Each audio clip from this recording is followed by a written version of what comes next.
Imagine, just for a moment, a single place, a place holding layers upon layers of history. Hmm. We're talking ancient civilizations, medieval battles, and even, critical modern strategic importance. Right.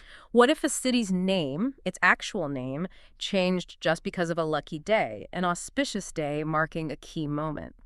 That's a really fascinating idea, isn't it? The power of just one moment. It absolutely is. It speaks to how deeply spiritual beliefs, maybe even just everyday timing, could get woven into a city's identity, Yeah. transforming its whole story in ways we're still, well, exploring today. Hmm. And that's exactly the kind of deep dive we want to take you on today into Hanumangarh. Welcome to the Deep Dive. Today, our mission really is to journey through time. We're headed to the heart of India, specifically Hanumangarh, this really captivating city in Rajasthan. Mm-hmm. We're going to unpack its rich past, some genuinely surprising archaeological finds, major historical moments, and even its role today, its vital role, actually. And this is all drawn from the source material we've looked at. Exactly. The goal is to show you why the city is, well, so much more than just a name on a map. It really is like a living archive, a palimpsest where you can see the layers of time. So let's set the scene for you. Hanumangarh.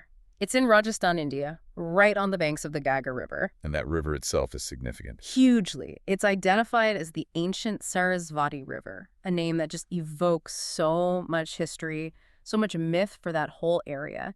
And today, Hanumangarh is the administrative hub for its district. And what's really fascinating is just how far back its recorded history stretches.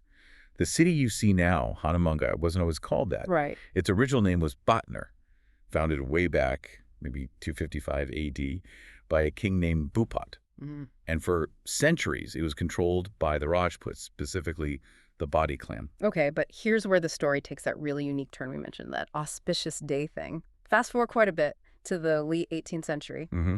Maharaja Sarat Singh Rathore from Bikaner state, he captures the Bhatner Fort. And the day he captures it, it was a Tuesday. It's incredible timing.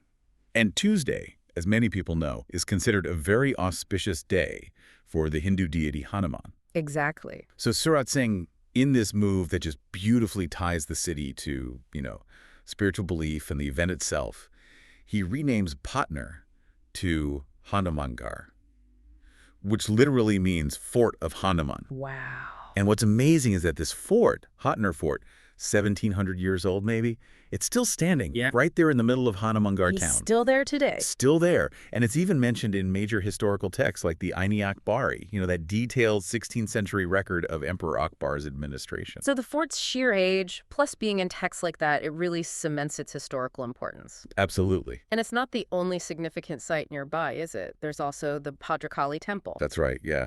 Also famous, also nearby on the Ganga riverbanks, just adds another layer, to the city's heritage. Okay, but let's dig even deeper, because the story here goes back way, way further than medieval times. Oh, much further. This district, Hanumangarh district, holds an incredible secret, really.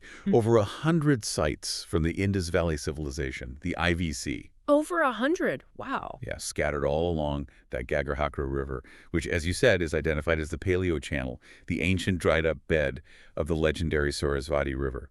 Sites like Karinpura, for instance. It's just mind-blowing when you think about it. A civilization nearly 5,000 years old right there. The significance is huge. What kind of finds really painted that picture for archaeologists? What were the key things? That's a great question.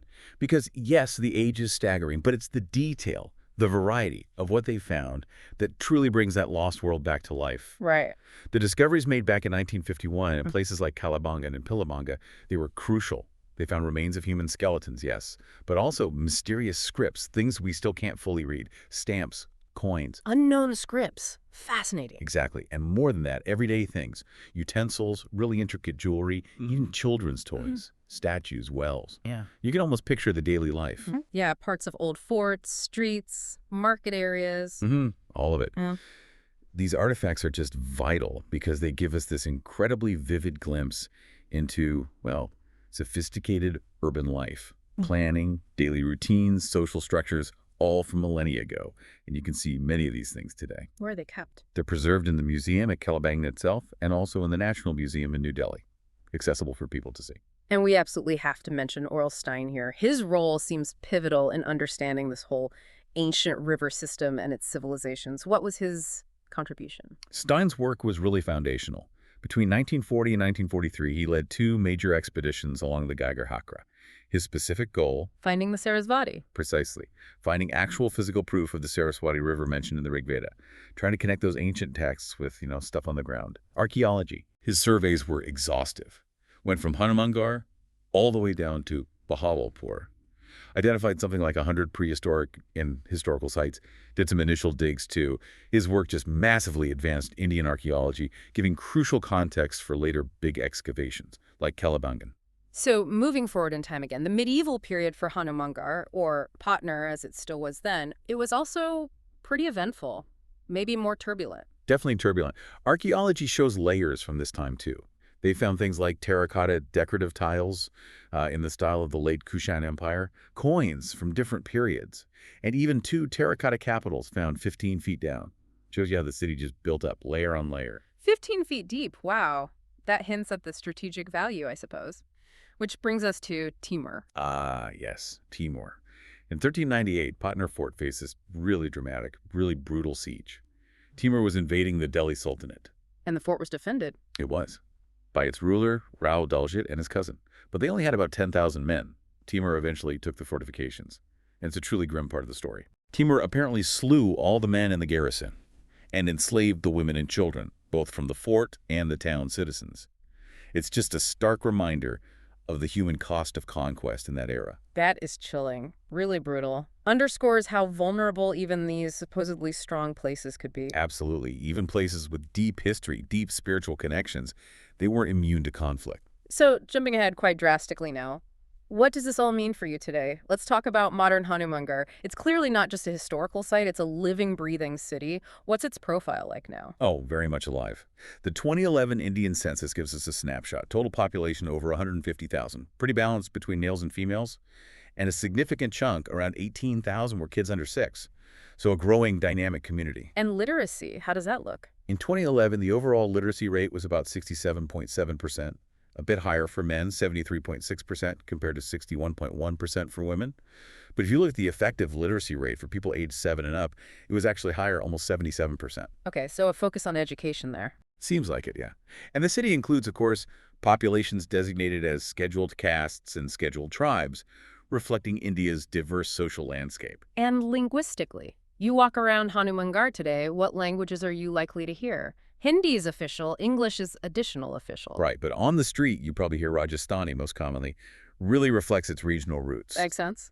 But also Punjabi, Bagri, and Hindi, too, of course. Yeah. It's quite a mix. Speaks volumes about the different cultural influences that have shaped the area over centuries. And that mix, combined with where it sits geographically, makes it a key transportation point, right? Especially the railway junction. How important is Hanumangarh Junction? It's very significant. A major station on the Jodhpur-Bathinda line. Connects to quite a few other important cities. And the railway lines themselves have evolved. How so? They used to be meter gauge, which is narrower, slower. Now they're entirely broad gauge. Much faster, more efficient, better capacity for the whole region. It's a big upgrade. And I read something about a unique railway feature there, too. Ah, yes. It boasts a diamond railway crossing. What is that exactly? It's pretty rare, actually. It's where multiple tracks cross each other at a single point, forming a kind of diamond shape. It just underscores how pivotal Hanumangarh is in the national rail network. Interesting. And strategically, does this railway connectivity matter beyond just civilian use? Absolutely. From a strategic standpoint, this broad gauge track is crucial. It allows for smooth, efficient rail traffic between 2 really vital military cantonments, Jaisalmer down in Rajasthan and Udhampur way up in Jammu and Kashmir. Right, connecting those key defense points. Exactly. So critical supplies, personnel, they can move effectively through Hanumangarh, Srinagar, and Firozpur. It highlights the city's sort of quiet but absolutely essential modern role in national defense. What an incredible journey through time we've taken you on. Yeah. From, an ancient civilization thriving along a perhaps mythical river. To a medieval fortress under brutal siege. And finally, this strategic modern city, whose very name comes from, well, a lucky Tuesday.